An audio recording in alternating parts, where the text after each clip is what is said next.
आउज़ु बिल्लाहि मिनश शैतानिर रजीम बिस्मिल्लाहिर रहमानिर रहीम रब्बि इश्रह ली सदरी व यस्सिर ली अमरी वाहलुल उक़्दतम मिन लिसानी यफ़क़हू क़ौली। আসসালামু আলাইকুম ওয়া রাহমাতুল্লাহি ওয়া বারাকাতুহু। আজকে আমরা 148তম ভিডিও পোস্ট করতে যাচ্ছি, যেখানে আমরা কিতাবুস শাহাদাত অধ্যায়টি শুরু করব। তাহলে আজকের ভিডিও শুরু করা যাক। বিসমিল্লাহির রহমানির রহিম। 2451 নম্বর হাদিস। হযরত ওয়ারওয়াহা ইবনে জুবায়ের ইবনে মুসাব আলকামা ইবনে ওয়াক্কাস ও উবাইদুল্লাহ থেকে আয়েশা রাদিয়াল্লাহু তাআলা আনহার বিরুদ্ধে অপবাদ প্রদানের ঘটনা সম্পর্কে বর্ণিত আছে। তাদের মধ্যে বর্ণিত কোনো হাদিস কোনোটির সত্যতা প্রতিপন্নকারী। তার বিরুদ্ধে অপবাদ রটনাকারীরা যে সময় অপবাদ রটনা করল এবং ওহী নাজিল থেকে বিলম্ব হলো, তখন রাসূলুল্লাহ সাল্লাল্লাহু আলাইহি ওয়াসাল্লাম তার স্ত্রীকে তালাক দেবার ব্যাপারে পরামর্শ চেয়ে ইবনে আবু তালিব রাদিয়াল্লাহু তাআলা আনহু ও উসামা ইবনে জায়েদ রাদিয়াল্লাহু তাআলা আনহুকে ডেকে পাঠালেন। উসামা রাদিয়াল্লাহু তাআলা আনহু বললেন, আপনার স্ত্রী তার সম্পর্কে তো আমরা ভালোই জানি। বারিরাহা বর্ণনা করেছেন, তার সম্পর্কে আমি একটা খারাপ ছাড়ার কিছুই জানি না। তা হলো অল্প বয়স্ক হওয়ার কারণে তিনি প্রায়ই বাড়ির লোকদের জন্য আটা খামির করতে করতে ঘুমিয়ে পড়তেন, আর এ ফাঁকে বকরি এসে এটা খেয়ে ফেলত। তখন নবী করিম সাল্লাল্লাহু আলাইহি ওয়াসাল্লাম বললেন, সে ব্যক্তির বিরুদ্ধে আমাকে কে সাহায্য করবে যার জ্বালাতন আমার পারিবারিক ব্যাপারে অশান্তি ঘটাচ্ছে? আল্লাহর শপথ, আমি আমার স্ত্রী সম্পর্কে ভালো ব্যতীত মন্দ জানি না, আর তারা এমন এক ব্যক্তি সম্পর্কে বলছে যার সম্পর্কে আমি শুধু ভালোই জানি। 2452 নম্বর হাদিস। হযরত আব্দুল্লাহ ইবনে উমর রাদিয়াল্লাহু তাআলা আনহু থেকে বর্ণিত, তিনি বলেন, যে খেজুর বাগানে ইবনে সাইয়াদ অবস্থান করত এবং উবাই ইবনে কাব রাদিয়াল্লাহু তাআলা আনহু সে বাগানের উদ্দেশ্যে যাত্রা করলে রাসূলুল্লাহ সাল্লাল্লাহু আলাইহি ওয়াসাল্লাম সেখানে পৌঁছে নিজেকে বৃক্ষের শাখা প্রশাখার আড়ালে রেখে চলতে লাগলেন, যেন ইবনে সাইয়াদ তাকে দেখার পূর্বেই তিনি তার নিকট থেকে কিছু শুনতে পান। ওই সময় ইবনে সাইয়াদ একটি চাদরাবৃত অবস্থায় বিছানায় শায়িত ছিল এবং গুনগুন শব্দে কিছু বলছিল। এই সময় ইবনে সাইয়াদের মাতা দেখল রাসূলুল্লাহ সাল্লাল্লাহু আলাইহি ওয়াসাল্লাম খেজুর শাখার আড়ালে চলে আসছেন। সে ইবনে সাইয়াদকে বলল, হেসাফ, এই যে দেখো না মুহাম্মদ। তখন ইবনে সাইয়াদ নিশ্চুপ হয়ে গেল। রাসূলুল্লাহ সাল্লাল্লাহু আলাইহি ওয়াসাল্লাম বললেন, সে তাকে স্বাভাবিক অবস্থায় থাকতে দিলে সকল কিছু স্পষ্ট হয়ে যেত। ইবনে সাইয়াদ ইহুদি গণক ছিল। সে জাদু গণনার মাধ্যমে মানুষের ভিতরে বিভ্রান্তি ছড়াচ্ছিল। সেজন্য তাকে অনেকে দাজ্জাল বলেও অভিহিত করত। 2453 নম্বর হাদিস। হযরত আয়েশা রাদিয়াল্লাহু তাআলা আনহা থেকে বর্ণিত, তিনি বলেন, রিফা আল কুরাইজির স্ত্রী নবী করিম সাল্লাল্লাহু আলাইহি ওয়াসাল্লামের নিকট এসে বলল, আমি রিফার নিকট ছিলাম, কিন্তু রিফা আমাকে তালাকে বায়ান দিয়ে পৃথক করে দিয়েছে। তারপর আমি আব্দুর রহমান ইবনে জুবায়ের সাথে বিবাহে আবদ্ধ হয়েছি, কিন্তু তার সঙ্গে আছে কেবল কাপড়ের পুটলির মতো কিছু। নবী করিম সাল্লাল্লাহু আলাইহি ওয়াসাল্লাম তাকে জিজ্ঞেস করলেন, তুমি কি রিফার নিকট আবার ফিরে যেতে চাও? তা হতে পারে না, যতক্ষণ পর্যন্ত না তোমরা পরস্পরের স্বাদ গ্রহণ করো। ওই সময় আবু বকর রাদিয়াল্লাহু তাআলা আনহু তার নিকট উপবিষ্ট ছিলেন, আর খালেদ ইবনে সাঈদ ইবনে আস বাহির দরজায় প্রবেশের অনুমতির জন্য অপেক্ষা করছিলেন। খালেদ বললেন, হে আবু বকর, এই মহিলা নবী করিম সাল্লাল্লাহু আলাইহি ওয়াসাল্লামের নিকট উচ্চস্বরে যা বলছে তা কি তুমি শুনছো না? 2454 নম্বর হাদিস। হযরত উকবা ইবনে হারিস রাদিয়াল্লাহু তাআলা আনহু থেকে বর্ণিত, তিনি হযরত আবু ইহাব ইবনে আজিজের এক মেয়েকে বিয়ে করলে একজন মহিলা এসে তাকে বলল যে সে মহিলাটি উকবাহকে এবং যে মেয়ে সে বিয়ে করেছে তাকে দুধ পান করিয়েছে। উকবা তাকে বলল, তুমি আমাকে দুধ পান করিয়েছ বলে আমি জানি না, আর তুমি আমাকে অবিহিতও করনি। সুতরাং বিষয়টি জানার জন্য আবু ইহাবের পরিবারে একজন লোক পাঠানো হলো। সে তাদেরকে জিজ্ঞেস করলে তারা বলল, ওই মহিলা তাকে দুধ পান করিয়েছে কিনা তা তারা জানে না।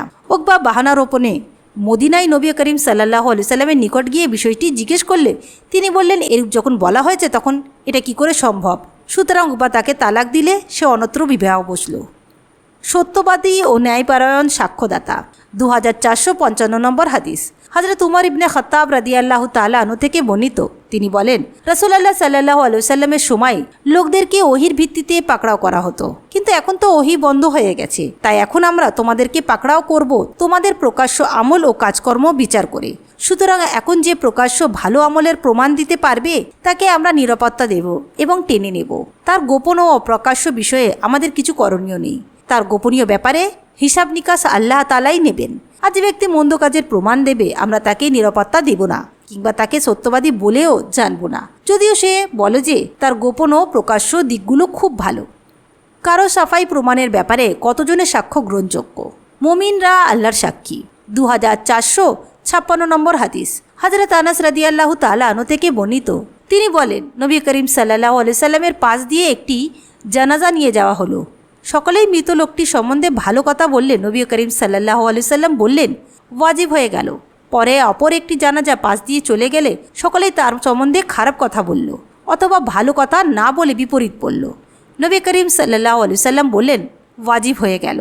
তাকে জিজ্ঞেস করা হলে, হে আল্লাহর রাসূল, এই ব্যক্তি সম্পর্কে আপনি বললেন ওয়াজিব হয়ে গেল, আবার ওই ব্যক্তি সম্পর্কেও বললেন ওয়াজিব হয়ে গেল, ব্যাপারটা কি? নবী করিম সাল্লাল্লাহু আলাইহি সাল্লাম বললেন, একদল লোকের সাক্ষ্য তো বটেই, এ দুনিয়ায় মুমিনরা আল্লাহর সাক্ষী। 2457 নম্বর হাদিস। হযরত আব্দুল আসওয়াদ রাহমাতুল্লাহি থেকে বর্ণিত, তিনি বলেন, আমি মদিনায় এসে দেখলাম এখানে একটি রোগ বিস্তার লাভ করেছে। আক্রান্ত লোকেরা দ্রুত ও ব্যাপকভাবে মারা যাচ্ছে।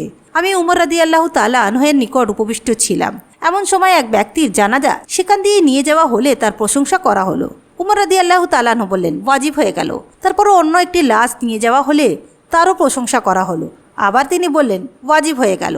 এরপর আরেকটি লাশ নিয়ে যাওয়া হলে তার সম্পর্কে খারাপ কথা বলা হলো।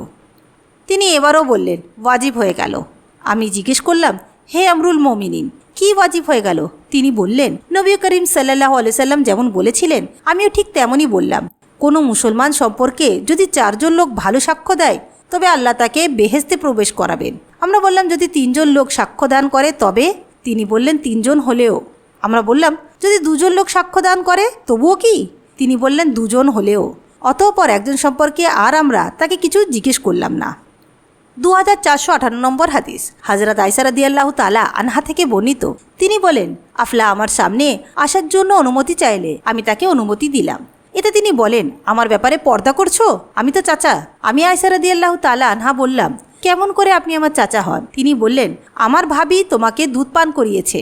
তিনি আয়েশা রাদিয়াল্লাহু তাআলা আনহা বলেন, আমি ব্যাপারটি রাসূলুল্লাহ সাল্লাল্লাহু আলাইহি সাল্লামকে জিজ্ঞেস করলে তিনি বললেন, আফলা সত্য বলেছে, তাকে তোমার সাথে দেখা করার অনুমতি দাও। 2459 নম্বর হাদিস। হযরত আব্দুল্লাহ ইবনে আব্বাস রাদিয়াল্লাহু তাআলা আনহু থেকে বর্ণিত, নবী করিম সাল্লাল্লাহু আলাইহি সাল্লাম তাঁর চাচা হামজা রাদিয়াল্লাহু তাআলা আনহুয়ের কন্যা সম্পর্কে বলেছেন, সে আমার জন্য হালাল নয়, কারণ বংশগত সম্পর্কের কারণে যারা হারাম রেজাত বা স্তনপান দ্বারাও তারা হারাম হয়ে যায়। সে হামজার কন্যা আমার 2 ভাইয়ের কন্যা, অর্থাৎ রিয়াজি ও ভাতুষ পুত্রী। 2460 নম্বর হাদিস। হযরত উমরাহ বিনতে আব্দুর রহমান রাদিয়াল্লাহু তাআলা আনহা থেকে বর্ণিত, নবী করিম সাল্লাল্লাহু আলাইহি সাল্লামের স্ত্রী হযরত আয়েশা রাদিয়াল্লাহু তাআলা আনহা তাকে জানিয়েছেন যে নবী করিম সাল্লাল্লাহু আলাইহি সাল্লাম তার নিকট অবস্থানরত ছিলেন। এমন সময় তিনি হাফসার বাড়িতে প্রবেশের অনুমতি প্রার্থী এক ব্যক্তির আওয়াজ শুনতে পেলেন। হযরত আয়েশা রাদিয়াল্লাহু তাআলা আনহা বললেন, হে আল্লাহর রাসূল, এই লোকটি আপনার ঘরে প্রবেশের অনুমতি চাইছে। রাসূলুল্লাহ সাল্লাল্লাহু আলাইহি সাল্লাম হাফসার দুধ চাচা সম্পর্কে বললেন, আমার মনে হয় লোকটি অমুক। এটা শুনে হযরত আয়েশা রাদিয়াল্লাহু তাআলা আনহা তার এক দুধ চাচা সম্পর্কে জিজ্ঞেস করে জানতে চাইলেন, তবে অমুক বেঁচে থাকলে কি আমার সামনে আসতে পারত? রাসূলুল্লাহ সাল্লাল্লাহু আলাইহি সাল্লাম বললেন, হ্যাঁ পারত, কারণ রেজায়েত বা দুধের সম্পর্ক ওইসব লোকদের নিষিদ্ধ করে দেয় যারা বংশগতভাবে নিষিদ্ধ। 2461 নম্বর হাদিস।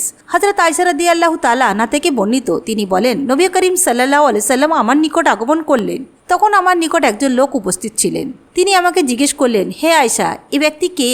আমি বললাম, আমার দুধ ভাই। তিনি বললেন, কে তোমার সত্যিকারের দুধ ভাই?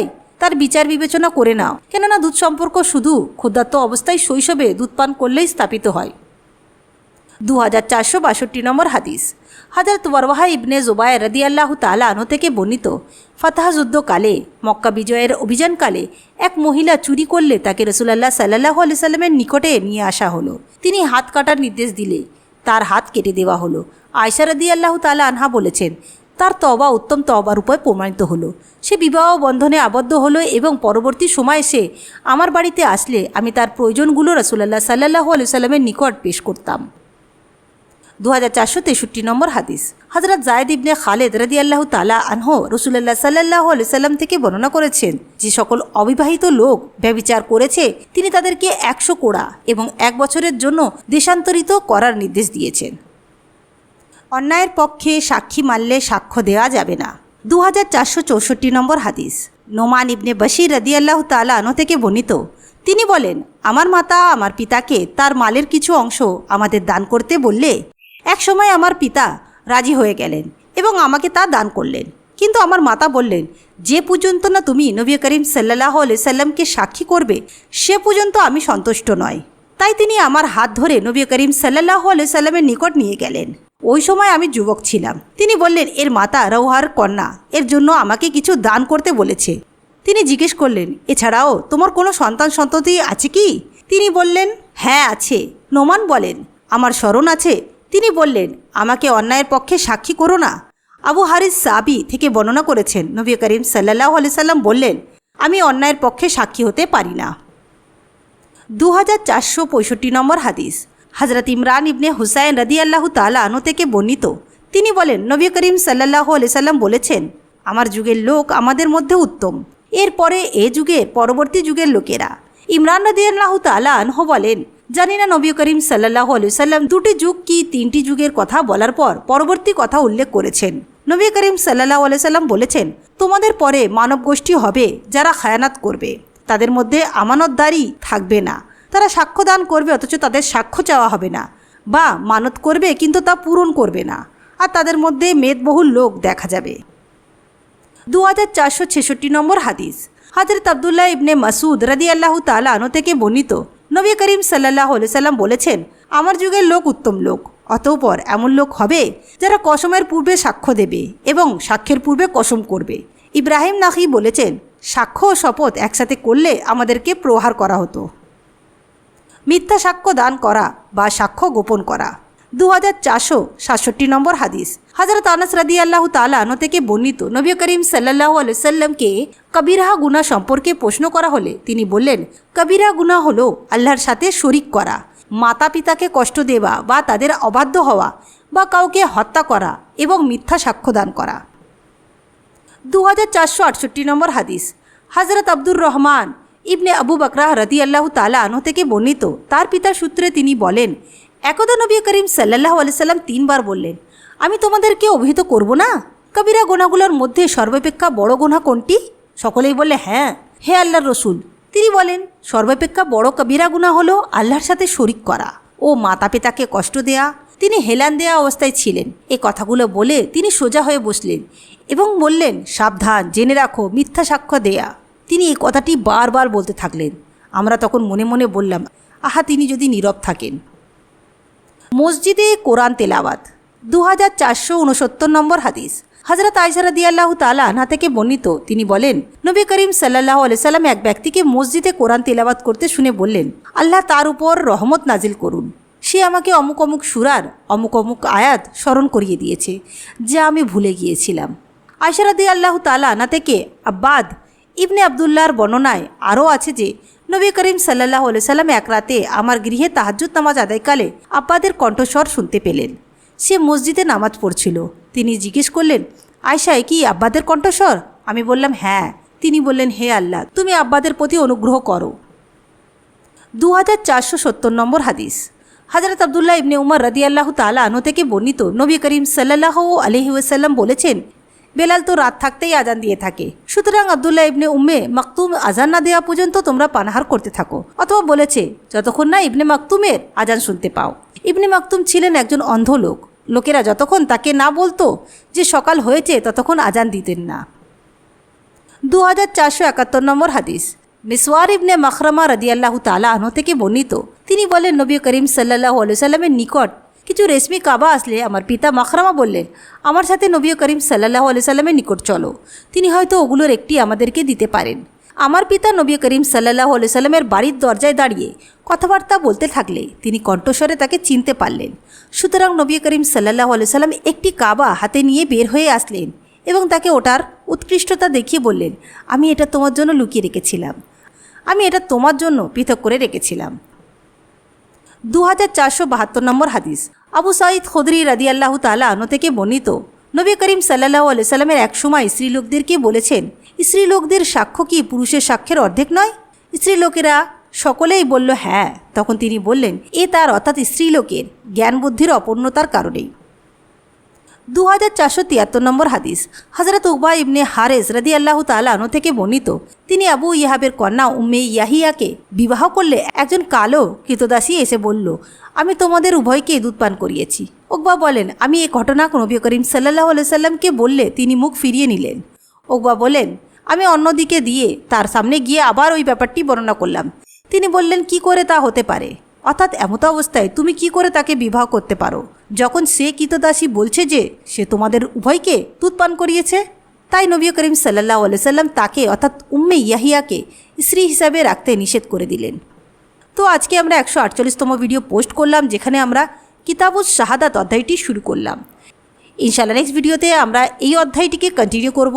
ইনশাআল্লাহ নেক্সট ভিডিওতে আপনাদের সঙ্গে আবার দেখা হবে। আসসালামু আলাইকুম ওয়া রাহমাতুল্লাহি ওয়া বারাকাতুহু।